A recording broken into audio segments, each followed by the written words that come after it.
I'm Rose McDonough. I'm a retired home ec teacher, and today I'm going to be making Instant Pot honey mustard chicken with potatoes. You don't have to use the Instant Pot. You can use a 13 by 9, but of course I have the Instant Pot, so I'm going to use it.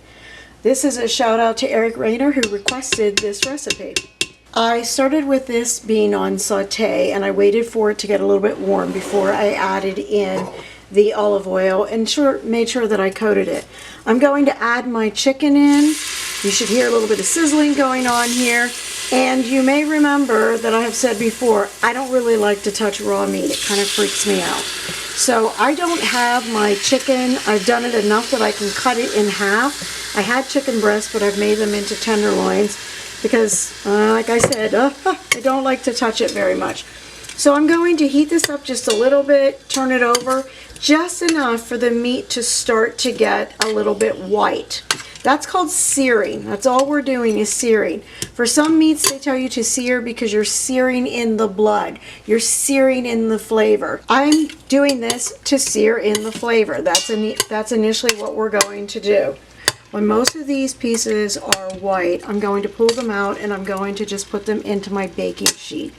If you are choosing not to use an Instant Pot but to bake, this is basically the same idea of what you would want to be doing. You can use a skillet, you can sear them, you don't have to. You can put them in, move them into your baking sheet, and then we'll start adding the ingredients from there. Okay, I'm just about finished with all of my chicken. Something I should have mentioned when you're working with the Instant Pot. The chicken was cold because, as I told you, part of it was frozen. And because of that, every time I put chicken in, it said, woo, need to reheat, need to reheat. So it took a little bit longer than it normally would if you didn't have frozen chicken. The next thing we have to do is just scrape off the rest of this on the bottom. And the easiest way to do that is to actually add your water to it. It's called a deglazing, and you're just going to scrape around and make sure that you get everything off the bottom. Once I have everything off the bottom, I'm going to add all of my chicken back in. It's not all cooked through, it doesn't matter. It's going to be in the bottom, and yes, it's going to be in a little bit of the broth and the oils that are left down here in the bottom, but I'm trying just to layer it out and make it look as good as possible. If you're new to the Instant Pot, there is something on the side that tells you maximum fill line. Make sure you don't go past that. We need to be able to create air and work inside of here. For the steam, initially it starts to escape out and then it seals itself. So just be careful when you're doing that you don't have too much going on. Alright, so I have all my chicken. I have added in here 2 different kinds of mustard. I've made my very own honey in here, and of course our always favorite, we have garlic.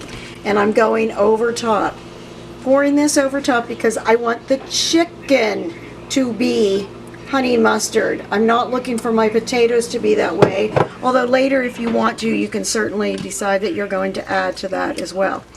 So this is added in. Hopefully this is going to taste good this way, and I've already prepared my potatoes, chopped them up and put them in. Did a couple of extra potatoes because, you know, who doesn't love potatoes? So I'm doing this, putting the lid on, should be making that funny sound again, locking it, sealing it. I need to hit cancel because right now it still had the heat coming from the very bottom for the saute. I'm going to cook this on high for 10 minutes, and then I'm going to do about 8 minutes of natural release. I know that seems like a long time for the natural release. Sometimes I leave it in here until it's completely done, but for right now I'm going to hit pressure and I'm adding it up to 10 minutes, and you know, once it starts to pressurize up, it'll go beep beep beep and it'll be done, and I will be able to show it to you what it looks like. If you are not putting it in an Instant Pot, but you are instead going to put it in your oven, you want to preheat your oven to 375 degrees. You can go ahead and sear the chicken, but you don't have to. You want to put it in, you're going to mix your coating just the same way as I did now, and then layer it over top of it, and you're going to put the potatoes on top of it if you choose to. Bake it for about 25 to 30 minutes.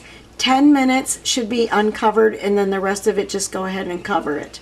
You're welcome, you're welcome. Yes, it's now at 20 minutes, so it was pressurized and working for 10, and it has taken 20 minutes for me to actually be able to finish it off. And the great reveal, ta-da! Potatoes. Let's test them. Oh, just beautiful, beautiful, beautiful. I am not going to pull one by one potatoes out of here. We'll be here all night if we do this, and we'll never eat. And by the way, while this was going on and I'm cooking this, I was also making beautiful broccoli. Why?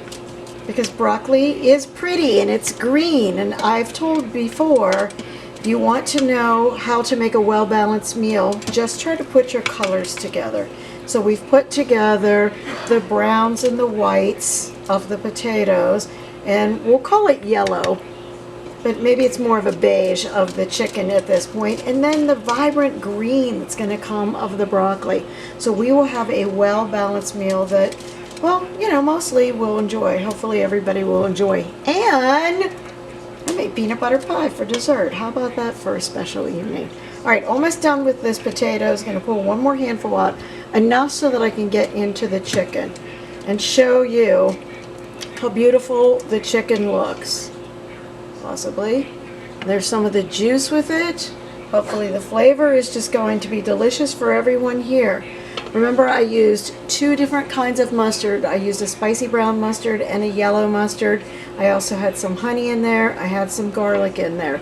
The recipe will be listed so you can decide if you feel like you need to add more or less of something.